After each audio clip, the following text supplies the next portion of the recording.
My wife did more than just betray me. She intended to erase my existence. She aimed to claim my children, my wealth, and even my identity.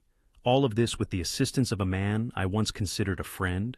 Yet the game they tried to play had rules unknown to them, because I was the one who created them. And before everything was over, they would discover exactly what that truly meant. Have you ever experienced a betrayal so profound that it pushed you to fight for everything that mattered most? Share your experiences below. Your story could be a powerful reminder that honor can still prevail. My name is Mark Blackstone. I am 46 years old, and this is the account of how I transformed the deepest betrayal of my life into a battle for truth, justice, and my children. Mark Blackstone sat quietly in the faint glow of his basement workspace. The low, steady hum of servers filled the space around him. On one of the screens, a high-resolution video repeated endlessly. Surveillance footage he had retrieved from Emily's supposedly secure laptop. She appeared lounging on a velvet armchair inside a lavish hotel suite, laughter escaping her lips as Ryan Carter poured champagne into her flute. The silent video revealed everything he needed to understand. The way she tossed her head back, the way her hand rested on Ryan's arm, the way Ryan leaned close, whispering something that brought a victorious smile to her face, as if she already believed herself the winner. On her wrist was a diamond bracelet Mark had never gifted her, glinting softly in the subdued hotel light as she raised her glass. Ryan's lips moved, and even without sound, it spoke volumes. Without sound, Mark could still understand the words on the screen. A fresh start. He gazed at the display for several seconds, his face unreadable. 8 years of marriage now condensed into mere pixels. Emily had always been driven, but this exceeded ordinary ambition. This was pure strategy. Mark switched to another screen, opening a folder he had decrypted the night before. Every file felt like another hammer blow dismantling the life he believed they had shared. Encrypted messages between Emily and Ryan Carter appeared on the monitor, their tone distant and calculated. Ryan wrote, "The prenuptial agreement won't matter if we can prove he has been using company resources for spying. Your mother's connections guarantee full custody." Emily's response was far worse than anything Mark had braced himself for. Kevin and Megan hardly know him anyway. He prioritized work over his family long ago. We will ensure they realize that. Mark leaned back slowly, exhaling deeply. Betrayal was not unfamiliar in his profession. Colleagues had sold sensitive data. Clients had hidden truths. But this was personal. They were not only being unfaithful, but rewriting his entire story, turning him into a villain in the eyes of his children, wiping away the years he sacrificed to protect and provide for them. He replayed Emily's messages repeatedly, every phrase hurting more than sightings of her with Ryan. She wasn't just walking away, she was methodically plotting his ruin. She once closed real estate deals worth millions. His gaze wandered across the basement office, and for the first time, he truly observed his own home. Upstairs, the brownstone boasted designer furniture. Emily had picked out art pieces she had displayed, rugs she insisted on bringing in from Italy. None of it mirrored him. Not the man who grew up in foster care, who built his company from scratch, who prized practicality over appearance. Even the family photos lining the hallway were arranged by her, carefully selected moments that appeared flawless, but now felt empty. He questioned how much of their marriage had been authentic, how much was merely a performance staged for the world, for Ryan Carter, for her influential family. Mark turned back to the screen, his jaw tightening not in anger, but in determination. Anger was for amateurs who acted impulsively. His entire career was built on never reacting, only on making deliberate moves. If Emily and Ryan Carter wanted to turn this into a battle of tactics, they had picked the wrong adversary. He powered down the monitor, and the room plunged into a deeper stillness. His hands moved with purpose, retrieving a thick folder from the locked drawer in his desk. Inside were bank statements, property documents, and investigation files he had been gathering for months, well before confirming the affair. He had sensed something was wrong, and as always, his intuition proved correct. Emily confided in him completely when it came to money. She had never worried about the details or questioned any of the papers he presented. That trust, the one thing she had never doubted in their marriage, was about to turn into her most costly error. Mark set the folder on the desk, flipping it open to the first page. His own reflection stared back from a shiny photograph clipped to the top.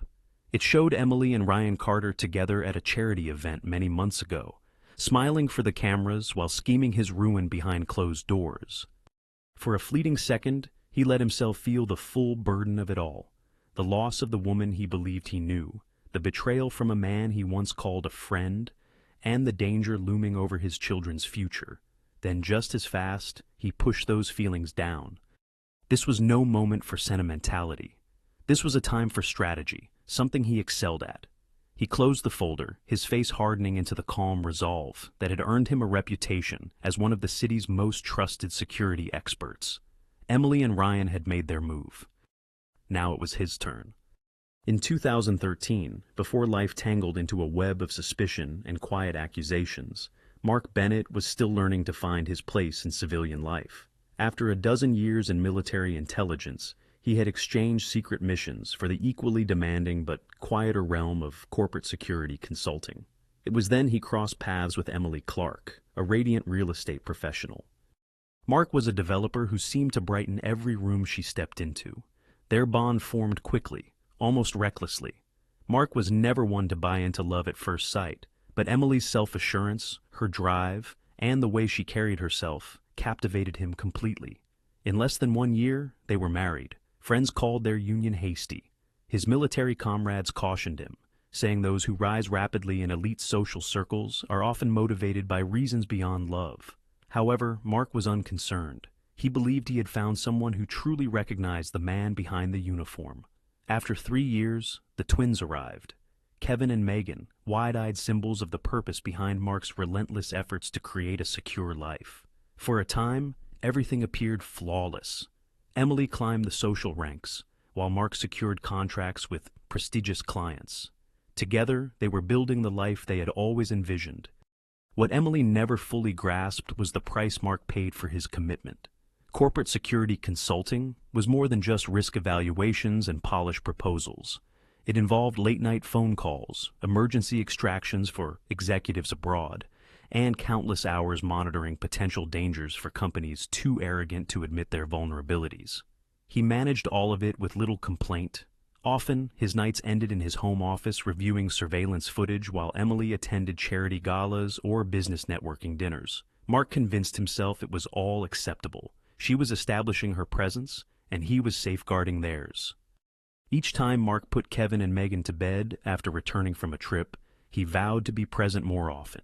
Yet Emily flourished in the lifestyle his job offered. She adored the dinners at exclusive clubs, invitations to private events, and the unspoken recognition among her circle that she was married to someone significant. Scene 3, the first signs of strain. The initial signs were not loud fights or blatant betrayals, but rather discreet late-night calls. Emily gave no explanation for. Quiet talks when Mark entered the room, and a growing number of business trips she took without him. At first, Mark overlooked these changes. His training made him notice patterns, but he wanted to believe the woman he loved remained the same one who held his hand in the hospital when Kevin was born prematurely. However, by 2019, the situation had changed. Emily's warmth turned strategic. She spent increasing amounts of time with strangers Mark did not know, influential investors and developers who appeared more interested in her than the projects she proposed. She grew distant from Mark, often blaming him for his long work hours, seemingly forgetting that these very hours supported her meticulously maintained lifestyle. Mark, ever devoted, tried to save their marriage with steady, quiet efforts. More family dinners, more time coaching Kevin's little league team, and reading bedtime stories to Megan, even when utterly drained. Yet, every act felt like casting pebbles into a fierce storm. By the end of the year 2020, even his closest friends began to notice the change. One evening while sharing a drink with an old Army comrade, Mark finally confessed, "I can detect danger from 2 miles away, but I cannot understand what is happening within my own household." What he did not realize at that moment was that Emily's drive was about to cross a boundary he had never thought she would approach. The real shift started on a calm Sunday morning, when Mark was alone in his home office, reviewing public records. Years of military intelligence experience had taught him one valuable lesson. Patterns always reveal the truth. Emily's sudden harshness in their marriage, her family's increasing involvement, and the arrogant assurance she displayed lately were not coincidental. There was a hidden agenda, and Mark was determined to expose it. The decisive proof was hidden inside sealed family court documents that Mark acquired through a private connection who owed him a favor. As Mark examined the digital files, his expression grew tense. The case was from 13 years ago and concerned Emily's mother, Judge Patricia Harrison. Official records showed that Patricia had dismissed a drunk driving accusation against the son of a political donor, citing lack of sufficient evidence. However, the sealed files uncovered the truth. The driver was Patricia's own nephew.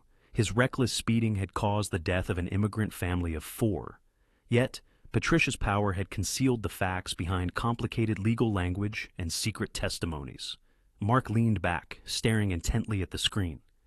This was not merely a moral failure, it was career-threatening corruption. Emily had always admired her mother's influence in the legal realm. However, that influence was now a dangerous weapon that Mark could direct if he wished. He did not stop at admiration. For 2 weeks he quietly assembled a case, connecting financial documents, political donations, and pictures. Gregory Harrison, Emily's father, was far from an uninvolved party. A trail of evidence linked him to carefully planned contributions, routed to the district attorney's re-election campaign just a few days after the case concluded. The Harrison family had crafted their public persona around honesty and family principles, but Mark now possessed the proof of the decay beneath the surface. As he gathered the facts, Mark stayed precise and calm, without letting emotions cloud his judgment. Every paper was cross-checked. Every photograph was dated. Each money transfer was confirmed through independent records.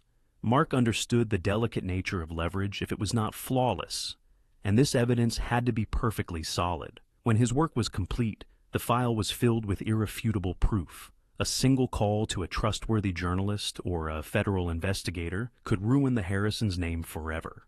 Yet Mark was cautious. He did not want to embarrass Emily publicly at this stage. His aim was power, not chaos. So he waited, allowing Emily and her attorney to act first. That opportunity came sooner than he anticipated. 7 days later, Mark found himself sitting opposite Lawrence Keir, a sought-after family. An attorney known for his arrogance slid a thick folder across the gleaming conference table with the kind of smug grin only men like him seemed to master. "Sign these," Lawrence said, reclining in his chair. "Emily will have full custody of the twins. She will also keep the house, the cars, and most of your consulting business's earnings. It is in everyone's best interest to keep this straightforward. Otherwise, we will pursue an aggressive legal battle, and I guarantee you, Mark, you will lose." Mark did not flinch. He did not argue. Instead, he picked up the documents, glanced at them briefly, then placed them down as if they were nothing more than junk mail. His composure unsettled Lawrence, who shifted slightly in his seat, waiting for anger that never appeared. Mark reached into his leather portfolio and pulled out a single envelope, setting it carefully on the table. His voice was calm, controlled, each word spoken with intention. "Give this to your client." Lawrence frowned, hesitating for the first time. "What is this?" "Just deliver it," Mark replied, his eyes unwavering. "Tell Emily to read it before she decides how fierce she truly wants to be." Inside the envelope was a carefully arranged summary revealing the Harrison family's darkest secrets. It contained copies of sealed court files, financial records tracing Gregory's payments, and photographs of Patricia meeting privately with the district attorney weeks before the case was dropped.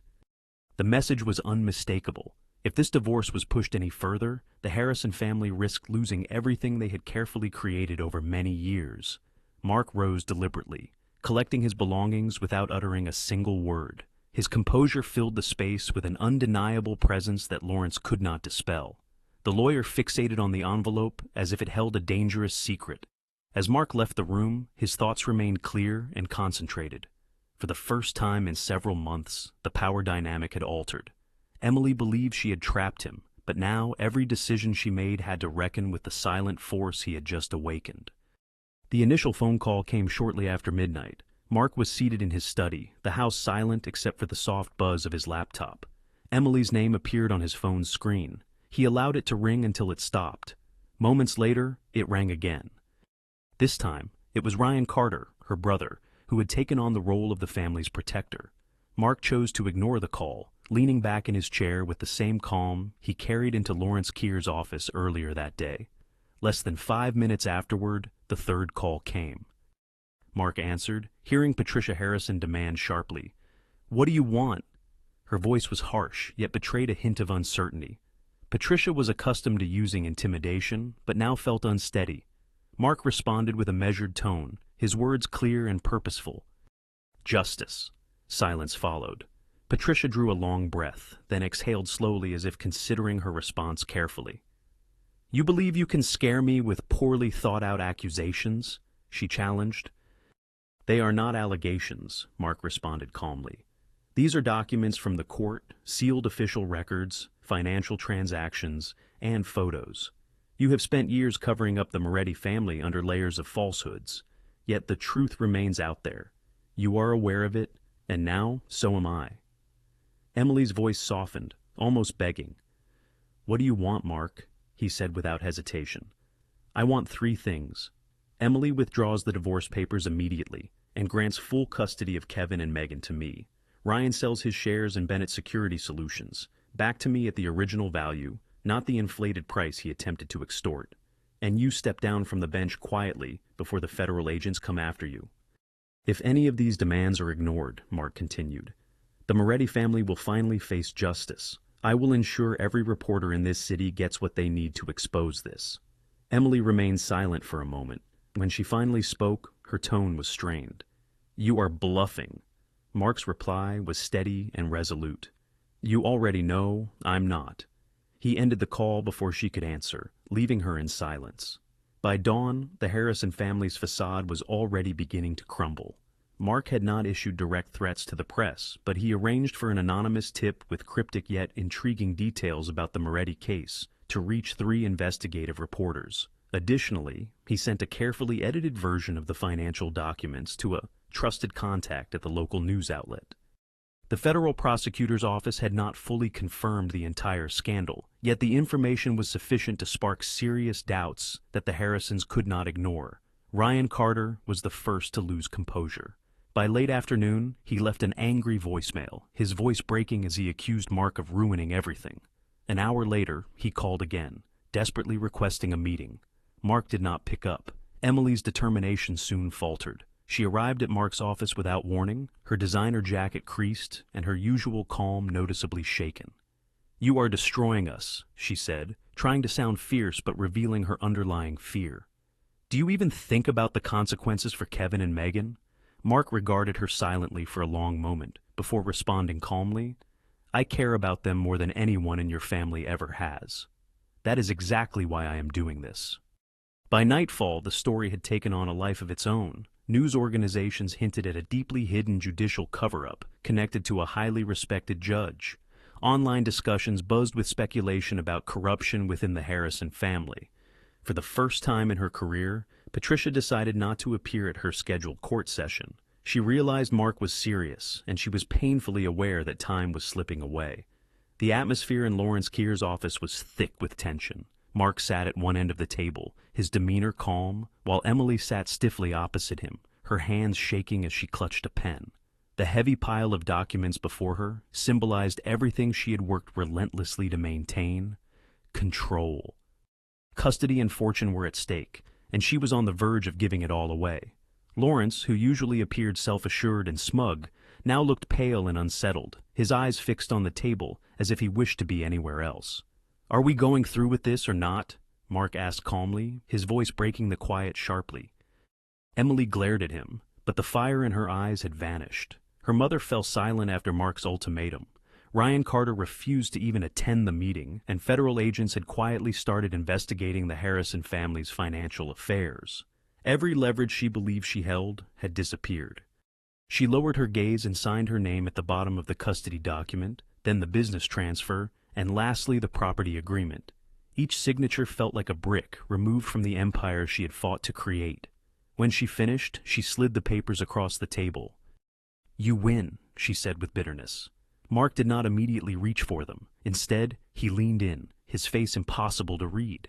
"No, Emily, this is not about winning. This is about facing the truth. Before we end this, you will say it. Why did you do all of this?" She stared at him, pressing her lips tightly together.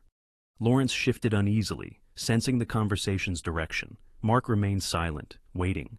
At last, Emily slammed the pen down and snapped, "You want the truth? Fine. You were never good enough for me," she spat out. "I married you because you served a purpose. Because you had money, connections, and a reputation that commanded respect. But in reality, you were nothing more than a security officer acting like you were someone important. I surpassed you long ago." Mark listened attentively, without showing any reaction. When she finished speaking, he gave a deliberate nod. "Still, I ended up taking everything you held dear." Emily's cheeks turned red, but she remained silent. Her breaths were shallow and slightly unsteady. Mark gathered the signed papers and slipped them into his leather briefcase. Before standing up, he pulled out another envelope and placed it in front of her. "What is this?" she asked cautiously. "Think of it as a gift," Mark replied. She opened the envelope and froze instantly. Inside were photos of Ryan Carter boarding a private jet with a woman half his age, their hands clasped tightly. Another picture showed Ryan withdrawing large sums of money from a Cayman Islands bank account, registered under both his and Emily's names. The last image captured him relaxing on a yacht, holding a glass of champagne, as if already celebrating his getaway. Emily's hand trembled as she flipped through the photos. "This cannot be real," she whispered, her voice breaking under the crushing truth. "It is real," Mark stated calmly. "Ryan emptied the accounts 2 days prior. By now, he is probably in Monaco. Whatever promises he made to you, they have vanished along with everything else." Emily finally lost her strength. She buried her face in her hands, her shoulders shaking as a soft sob slipped from her lips. At that moment, the room fell silent except for her soft breakdown. Lawrence averted his gaze, feeling uneasy, but Mark remained still. He merely stood up, slipped the folder beneath his arm, and headed toward the door. Without glancing back, he uttered one final phrase. "You crave power, Emily. Now you have nothing left to fight for." He left her there, with the signed documents on the table and the heavy burden of her own decisions pressing down on her far more than any words he might have spoken. The public fallout arrived sooner than even Mark anticipated. Within 1 week of Emily signing the concluding agreements, Patricia Harrison declared her resignation from the bench. Her statement to the media mentioned personal health concerns, but everyone understood the reality. The leaked court files had become part of an expanding federal investigation, and rumors about the Moretti family case quickly overshadowed local news cycles. What was once a carefully managed story of honor and dedication began to unravel visibly. Gregory Harrison's hotel empire, previously thought invincible, turned into the next target. Federal agents equipped with Mark's evidence discreetly froze multiple key accounts due to suspicions of money laundering and illegal campaign financing. Investors started withdrawing their support, causing stock prices to plummet overnight. The Moretti family, now strengthened by a group of civil lawyers, launched lawsuits that entangled almost every major Harrison property. Decades of carefully nurtured influence were collapsing all at once. Fortunes and reputations were crumbling under the burden of the uncovered truth. Mark had remained completely silent to the press. There was no need for him to speak, because once the truth emerged, it inflicted its own consequences. Emily's downfall unfolded more quietly, but no less definitively. The divorce settlement and custody arrangements left her in a tight financial corner, and Ryan Carter's embezzlement of their joint funds meant she had no fallback. Within a few months, she was forced to part with her luxury vehicles and the few remaining personal investments just to keep her finances from collapsing. The invitations to elite social events that once defined her existence disappeared. Those who once admired her no longer answered her calls. In time, she accepted a role as a mid-level real estate agent at a small suburban agency. There were no glamorous charity events or upscale open houses to flaunt, only ordinary viewings and commission-based earnings. From time to time, Mark would hear updates about her through shared contacts. She remained courteous, they claimed, even humbled, though her pride still lingered in the way she presented herself. For the first time in many years, Emily held no genuine influence. She now existed on the periphery, far removed from the life she had once sacrificed everything to dominate. Meanwhile, Ryan Carter was not permitted to vanish into obscurity. Mark ensured this by using connections he maintained from his military intelligence background. He supplied investigators with thorough information regarding Ryan's offshore accounts and fraudulent activities. The business dealings he had managed were carefully planned. Within just a few weeks, Ryan Carter's assets were immobilized and his name appeared on a global watch list. He escaped from one country to another, yet each move only limited his options more. The woman who had accompanied him overseas abandoned him the moment his funds became unreachable. By the time the media discovered his downfall, Ryan was labeled a fugitive, living in makeshift accommodations under false identities. His standing in both business and social circles was shattered. Mark did not take pleasure in any of this. Sitting alone in his home office late at night, he sometimes reflected on how easily anger could have controlled his actions. It was tempting to destroy them, purely out of vengeance. Yet this was never driven by bitterness. It was always about restoring balance, making sure those who had ruined others for selfish reasons would finally face justice. The Harrisons had built their empire on deceit, and now those falsehoods had consumed them. For Mark, justice was not about noise. It was silent, deliberate, and absolute. For the first time in many years, he experienced something resembling peace. 3 months later, the world seemed transformed for Mark Bennett. On a warm Saturday afternoon, he stood on his porch, leaning on the wooden railing as he watched Kevin and Megan chase each other across the backyard. Their laughter echoed freely, bright and unburdened, a sound he had not heard so openly in months. Mark did not grasp the entire extent of everything that had transpired, the legal disputes, the threats, or the subtle conflict he had waged to shield them. All they understood was that their father had stood up for them, and that was sufficient. Kevin paused to catch his breath, his face flushed from running, while Megan shrieked excitedly and dashed toward the swings. Mark smiled quietly to himself, a calm sense of pride filling his chest. This was the reason he had endured every restless night, why he had chosen careful planning instead of fury. He had not battled for vengeance. He had fought for this simple calming moment. Life had transformed in other ways as well. Blackstone Security, the company he had established before the Harrisons attempted to take it away, was thriving once again. News about the Harrison scandal had spread across the corporate world, and clients who had previously hesitated to work with him were now eagerly signing contracts. His reputation, already solid, had grown even stronger. Mark expanded his business by hiring a new group of trusted former colleagues, and he found himself declining more jobs than he accepted. Yet he no longer immersed himself in work like he used to. Late nights watching security monitors had been replaced by family dinners, school assignments, and evenings teaching Kevin to throw a baseball. Mark had also learned how to release his anger. He could have gone after the Harrisons further, ensuring every trace of their power was wiped out. But he had already fulfilled what mattered most. Mark was disgraced. Gregory's empire was under investigation. Ryan Carter was a fugitive. And Emily no longer posed a danger.